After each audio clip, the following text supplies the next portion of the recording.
Across the globe, state resources are being systematically captured through a synchronized mechanical process, the dismantling of public procurement rules and the waiver of oversight. Investigative intelligence published today details the exact pipeline. Once competitive bidding and transparency mandates are suspended, public money immediately flows to private insiders. Geography and sector do not matter.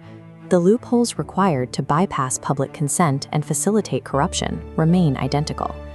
Today's intelligence flags a sudden, simultaneous outbreak of public contracting opacity spanning 4 continents.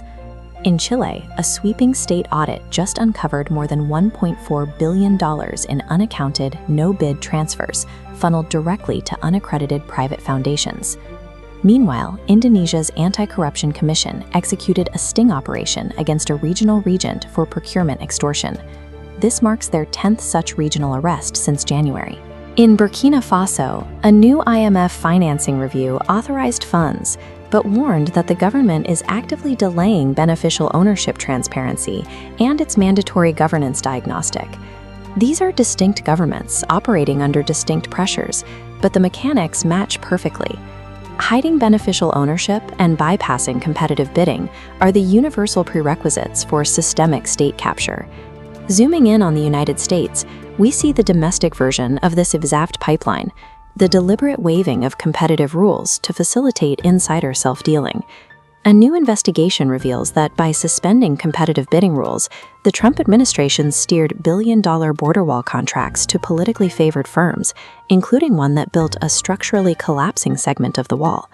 This infrastructure failure maps precisely onto a concurrent investigation into Texas educational policy.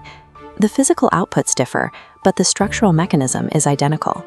Tax filings show over 60 distinct instances of nepotism and insider enrichment across 27 Texas private schools. These are the exact institutions currently preparing to receive public taxpayer money through the state's new voucher program. The connective tissue is clear. When regulators deliberately strip away oversight and competitive requirements, the immediate result is the private extraction of public goods. This reliance on operational opacity extends far beyond physical infrastructure and public budgets. It dictates how influence operates across the environmental, financial, and digital spheres. In France, internal documents prove regulators knew a paper mill was spreading highly toxic PFAS sludge across 44 different communes. They kept the contamination secret for a full decade before the public was informed. In Venezuela's financial sector, politically connected intermediaries used legal pressure to force the sale of Bangenté Bank, successfully hiding the new ownership structure behind a maze of shell companies and share transfers.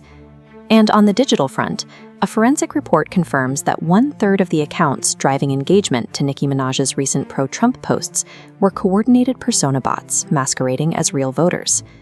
Whether polluting public land, seizing financial institutions, or artificially inflating political support online, the success of the operation depends entirely on evading public consent.